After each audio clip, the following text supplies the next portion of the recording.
Magandang buhay mga kabayan! Nandito na naman po tayo sa Karinderya ng Bayan. Ang lulutuin po natin ngayon ay maha blanca.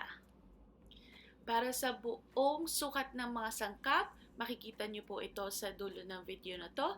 At huwag niyo pong kalimutan, thumbs up kapag gusto niyo ang video, thumbs down kapag hindi niyo nagustuhan.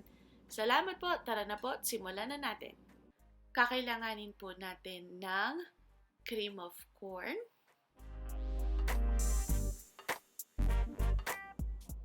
cornstarch, sugar, coconut milk, condensed milk. Buksan na po natin ang ating kalan to medium heat at ilagay na po natin ang 1 cup coconut milk. Sa Pilipinas po, pwede nyo po ilagay ang pangalawang piga ng gata. Isunod na po natin ilagay ang ating asukal. Ayan po mga kabayan. Pagkalagay po natin ng asukal, haluin lang po natin ng kaunti. Hanggang sa matunaw na po natin siya or ma-mix natin ng mabuti.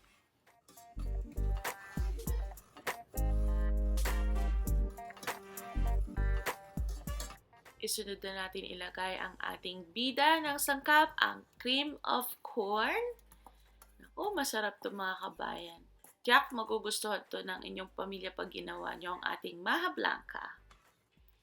Haluin lang po natin ng kaunti.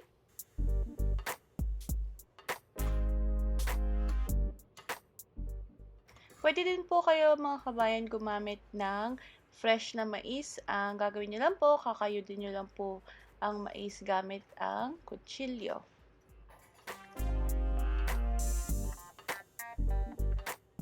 Isunod na po natin ilagay ang ating condensed milk.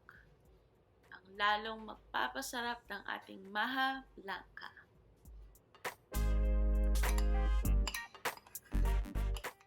Alam niyo po ba na ginagamit din ang condensed milk sa paggawa ng yema?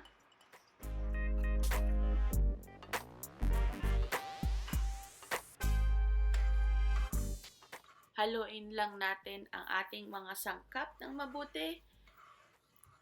Ayan po mga kabayan, pag nahalo na po natin ng maigi, pwede na po natin iwan sandali at gawin na natin ang susunod na part ng paggawa ng maha blanca.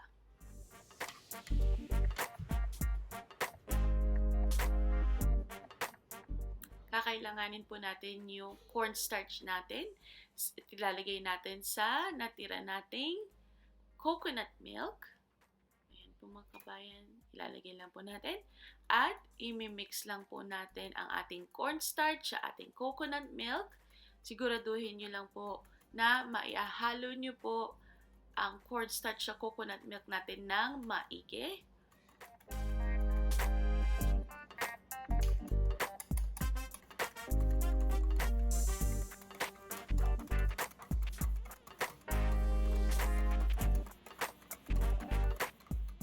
At pag nahalo na po natin sila ng maigi, tara na po at balikan na po natin ang ating niluluto. Ilalagay na po natin ang ating coconut milk with cornstarch. Po mga kabayan, pag nalagay na po natin sila lahat, sisimulan na po natin silang haluin.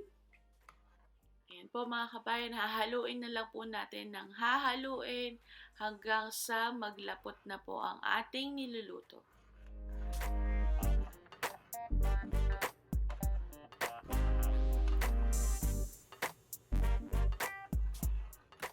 Ayan po mga kabayan, halo lang po tayo ng halo. Isa po itong magandang exercise ngayong araw. Ayan po mga kabayan, aantayin lang po natin maglapot siya. Tapos, magiging okay na po ang ating maha blanca. Ayan po mga kabayan, nakikita nyo po na onti na lang lumalapot na po ang ating maha blanca.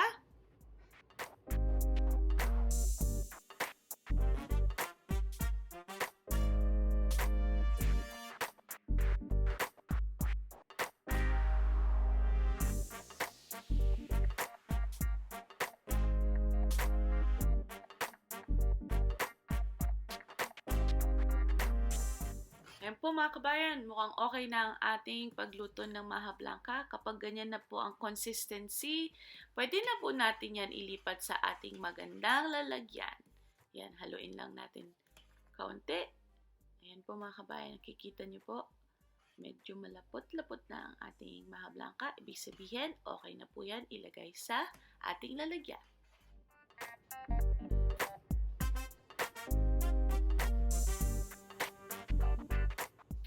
Ito po ang napili kong lalagyan ng aking maha blanca. Ilagay na po natin ang ating niluto.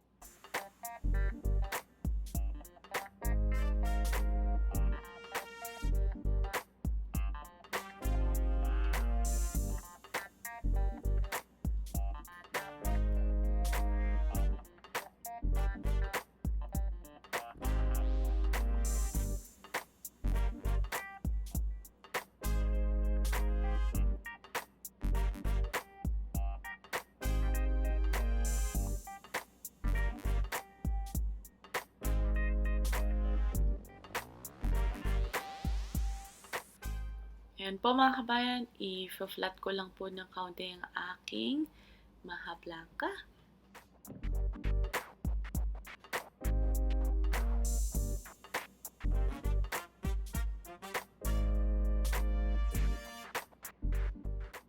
Palamigin lang po natin ang ating maha blanca at ready to eat na to pag malamig na.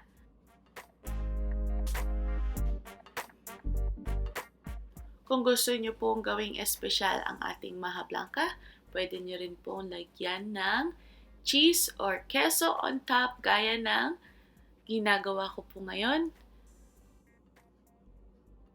Kung wala po kayong maisip na pang-ambag sa isang handaan, maha blanca po ang sagot sa inyong mga problema. Napakabilis lutuin at madali lang hanapin ang mga ingredients na ito.